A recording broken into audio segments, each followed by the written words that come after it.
व शमाततिल आदा, और ऐसा वक्त मेरे आजमाइश ना आए कि दुश्मन तालियां बजाए, अल्लाहुम्मा इन्नी औज़ु बिका मिन ज़वाल नेमतिका, अल्लाह नेमत दी फिर उसका जवाल आ गया। मैं मांगता क्या हूं? रब्बना आतिना फिद दुनिया हसनत, उससे दुनिया का बेहतरीन पैकेज मांगता हूं। और हदीस में है कि कभी ऐसा नहीं हुआ कि किसी मुसलमान आदमी ने किसी चीज के लिए उसे पढ़ा हो और उसकी दुआ कबूल ना हुई हो। बिस्मिल्लाहिर्रहमानिर्रहीम। अस्सलामुअलैकुम व्यूवर्स, आज का क्लिप कामयाबी और उरूज के मुतलाशी लोगों के लिए है। आप 40 बार ये कलिमात पढ़ें और कामयाबी और उरूज आपकी राह में खड़े होंगे। आइए दर्स की तरफ चलते हैं। मैं कराची में जाता हूँ कभी कभार, वहाँ एक साहब हैं, मोहब्बत से बुलाते हैं, बहुत ज़्यादा बुलाने वाले हैं, उनके यहाँ चला जाता हूँ। मैंने देखा तो उनका भाई जो है ऐसे चल रहा था तो हाथ में तस्बीह थी, बात थोड़ी करता था, तस्बीह ज़्यादा पढ़ता था। उसका दुबई में बहुत बड़ा कारोबार, जिसे कहना चाहिए बहुत बड़ा कारोबार दुबई में। कहने लगा गाड़ी में जा रहा था, कुछ लोग आए, गाड़ी का दरवाजा खोला, बैठे, मुझे ले गए। फिर मेरे घर वालों को महीनों पता ना चला, और उसके बाद बड़ी अजियतों के बाद मैं छूटा। अब वहां बैठ के फिर अल्लाह ही था तन्हाई में, और तो कुछ था ही नहीं। कहा कि वो अल्लाह से जिक्र करने और बातें करने की ऐसी कोई मुझे आदत सी पड़ गई है। अब लोग मुझे कहते हैं कि आप जेल की अजियतों की वजह से खामोश हो गए हैं। मैं लोगों को लाख कहता हूं, नहीं, वो मानते नहीं। जैसे ना बंदा कोई गम की वजह से बाज़ औक़ात ना चुप हो जाता है। वो क्यों कहते हैं? उसे चुप लग गई है, खामोश हो गया है। कहा कि मैं लोगों को कहता हूं, नहीं, मैं जेल की वजह से खामोश नहीं हूं। उस कैद ने, उस जेल ने मेरे ऊपर जो आजमाइश भेजी है, उस कैद ने और जेल ने मेरे ऊपर जो आजमाइश भेजी है, और मैं फिर वहां जिक्र का आदी बना, दुआओं का आदी बना, तस्बीह का आदी बना, आमाल का आदी बना, और वो आदत सी पड़ गई है। और वो आदत सी ऐसी पड़ी है कि बस सारा दिन अब उसी में लगा रहता, सारा दिन अब उसी जिक्र में और उसी याद में मैं लगा रहता।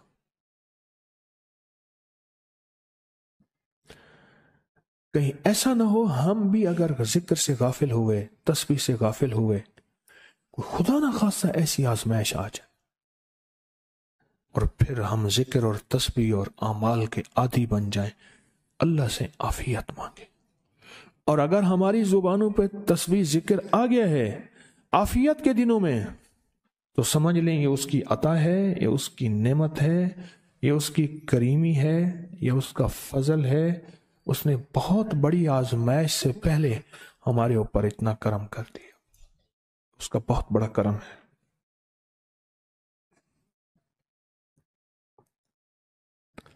इसलिए अल्लाह जल्ल शानो के हबीब कमली वाले ने आजमाइशों से पनाह मांगी है। अल्लाहुम्मा इन्नी आऊज़ु बिका मिन जहदिल बला, आजमाइश, कोई बला आ जाए, व दरक शिका, शकावत में मेरा नाम आए, बदबख्ती में, यह भी आजमाइश है। वसूइल कज़ा, मेरे लिए ऐसे फैसले होना शुरू हो जाए जो मुझे बर्बाद कर दें, एक के बाद दूसरा मेरे हक में फैसला, मेरे खिलाफ फैसले सारे। व शमाततिल आदा, और ऐसा वक्त मेरे आजमाइश ना आए कि दुश्मन तालियां बजाए, दुश्मन हंसे और मेरा मजाक उड़ाए। इसलिए मेरे आका ने, मेरे हुजूर ने आजमाइशों से पनाह मांगी है, आफियत मांगी है। अल्लाहुम्मा इन्नी औज़ु बिका मिन ज़वाल नेमतिका, अल्लाह नेमत दी फिर उसका जवाल आ गया। व तहव्वुल आफियत, आफियत दी और तूने छीन ली। अल्लाहुम्मा इन्नी औज़ु बिका मिन ज़वाल नेमतिका व तहव्वुल आफियतिका व फजात निकमतिका व जमी सखतिका। अल्लाह को मेरे ऊपर ऐसे हमले हों और सख्तियां मेरे ऊपर शुरू हों, मौला मैं इससे पनाह मांगता हूं। मैं मांगता क्या हूं? रब्बना आतिना फिद दुनिया हसनत, उससे दुनिया का बेहतरीन पैकेज मांगता हूं। वफिल आखिरत हसनतम, तो उससे आखिरत का बेहतरीन पैकेज, शानदार, लाजवाब, बेहतरीन। हाँ, आजमाइशें, मुसीबतें, तकलीफें, हवादिस, हादसात, नाकामियां, बीमारियां, परेशानियां, मैं नहीं मांगता मौला।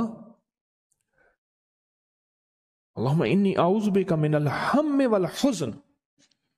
हम कहते हैं टेंशन को, एंजाइटी को, स्ट्रेस को, डिप्रेशन को। अंदर गम है, बाहर पता ही नहीं, इसको हम कहते हैं। और हुज़्न कहते हैं जिस पे हाय हाय हो। अल्लाह मैं तुझसे अंदर का दुख जो मुझे दीमक की तरह खाए, और बाहर का दुख जो मुझे तड़पाए, अंदर का दुख खाए और बाहर का दुख तड़पाए, अल्लाह मैं उससे पनाह मांगता हूं। हम्मे वल हुज़्न, अज्ज़ वल कसल, ऐसा कि मैं आजिज हो जाऊं या मेरे ऊपर सुस्ती गालिब हो जाए। कितने लोग ऐसे हैं उनके ऊपर सुस्ती गालिब है। बहुत बड़ी मुसीबत है जिंदगी की। मेरे आका कमली वाले ने इससे पनाह मांगी। अल्लाह के हबीब मेरे आका ने आजमाइशों से पनाह मांगी है। मिनल अल्लाहुम्मा इन्नी औज़ु बिका मिनल फ़क्र वल कुफ्र, ऐ मेरा मौला मुझे कुफ्र से और फक्र से बचा। फक्र ऐसा, गुर्बत ऐसी आए कि मेरे जहन में हर वक्त लोगों की जेबों पे नजर हो, हर वक्त लोगों की जेबों पे नजर हो। ये दो वक्त में होता है, ज़हन नशीन रखिएगा। इस फकीर का तजर्बा है। एक, जब तमा बढ़ जाता है, लालच बढ़ जाती है, उस वक्त लोगों की जेबों पे नजर होती है। जब फक्र बढ़ जाता है, गुर्बत और तंगदस्ती और फकीरी बढ़ जाती है, फिर लोगों की जेबों पे नजर इसकी होती है और अल्लाह के खजानों पे नजर नहीं होती या कम होती है। ऐ मेरा मौला मुझे फक्र से बचा और कुफ्र से बचा, कि ऐसा वक्त ना आए मैं अपना दीन बेच बैठूं, अपना ईमान बेच बैठूं। हमारे एक मुखलिस थे अब्दुल वहीद सुलेमानी साहब रहमतुल्लाह अलैह, कहने लगे अनारकली में मेरा एक दोस्त था, तो मैं उस दोस्त के साथ जिंदगी गुजरी, पंजाब यूनिवर्सिटी में इकट्ठे पढ़ते थे। तो फिर पता चला कि वो बहुत मालदार हो गया। इस्लामाबाद के एक बहुत बड़े सेक्टर में गया तो उसका घर देखा, गाड़ियां, बड़ा घर, और यहां उसके पास एक पुरानी सी पतलून होती थी और गुर्बत होती थी, और अनारकली के किसी ऊपर चुबारे के किसी कमरा लिया हुआ था। तो मैंने उसका नाम लेके पूछा, ये क्या? उसने ऐसे सीने पे हाथ रख के कहा, बस यही बेचा है, अब बाकी सब ठीक है। सीने पे ईमान बेचा है, सब कुछ मिल गया। अल्लाह मेरे पर वो वक्त ना ला जब मेरे ऊपर फक्र गालिब आ जाए या कुफ्र आ जाए।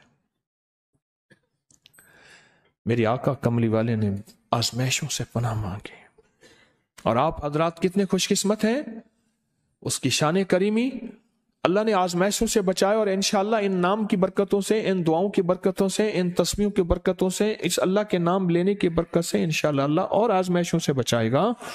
अल्लाह ने बगैर आजमाइशों के हमें अपना नाम दे दिया,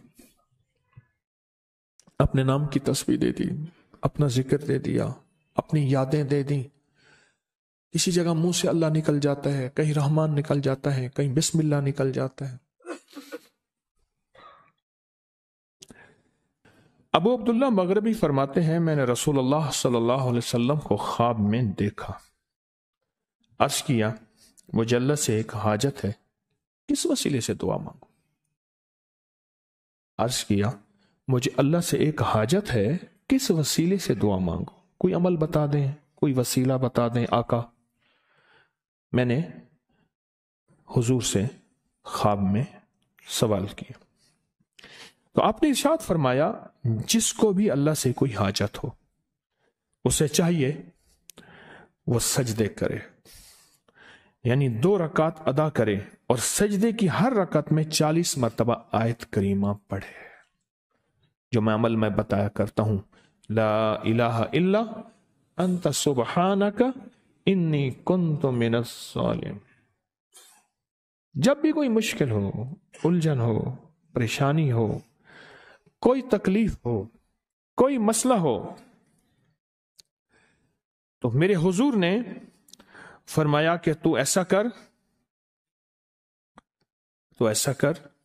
تو کیا کر، تو نفل پڑھ، ہر رکعت میں سبحان ربی الاعلیٰ کے بعد 40 مرتبہ آیت کریمہ پڑھ، اور پڑھ ایسے ڈوب ڈوب کے، مانگ مانگ کے، گڑ گڑا کے، بھیکاری محتاج سائل اور منگتا بن کے پڑھ۔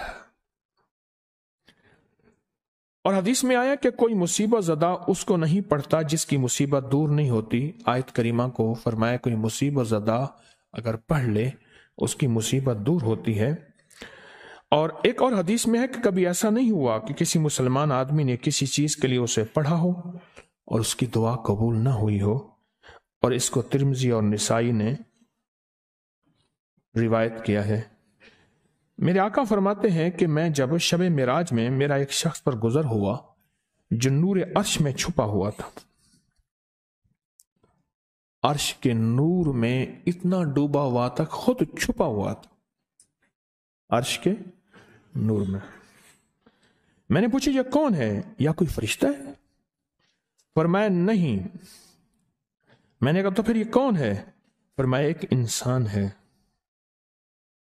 جب دنیا میں تھا تو یاد خدا اسے اس کی زبان پر تر و تازہ رہتی تھی، اس کا دل مسجد میں لگا رہتا تھا، آج اللہ کے حضور یہ نور عرش کے نور میں اتنا ڈوبا ہے کہ خود چھپ گیا۔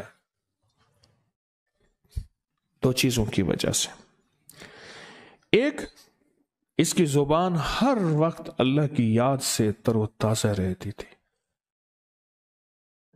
جو دم غافل سو دم کافر، میں نے مرشد سبق پڑھایا ہو۔ حضور کہتے ہیں میں مرشد کے پاس گیا، میں نے کہا حضرت کو نصیحت فرما دیں۔ فرمایا میری نصیحت یہی ہے جس دم غافل ہوگا سمجھ لے وہ دم تیرا کافر ہے، اور کافر کے معنی اصل ہیں انکار کے، وہ تیرا دم اللہ کے ساتھ جڑا ہوا نہیں ہے۔ اور میں ذکر کرنے والوں کی مثال زندہ کی ہے اور ذکر نہ کرنے والوں کی مثال مردہ کی ہے۔ حضرت خالد بن ولید نے فرمایا ایک طرف ہزاروں تھے اور فرمایا مجھے چند دے دیں، تو پوچھا آپ کو چند کیوں دیں؟ کہا وہ سارے مردہ ہیں، وہ کلمہ پڑھنے والے نہیں تھے، وہ سارے مردہ ہیں، مجھے چند کلمہ پڑھنے والے دے دیں، یہ سارے زندہ ہیں اور یہ غالب آئیں گے۔ اور یہی ہوا، اور یہ کلمہ پڑھنے والے غالب آ گئے۔ آپ نے فرمایا کہ غافلوں کے درمیان اللہ کی یاد میں لگا رہنے والا ایسا ہے جیسے خشک درختوں کے درمیان سبز درخت ہو، اور جو غافلوں کی جماعت میں جو خدا کی یاد میں لگا رہتا ہے اللہ ہی اس کو جنت میں ٹھکانہ دکھائے گا۔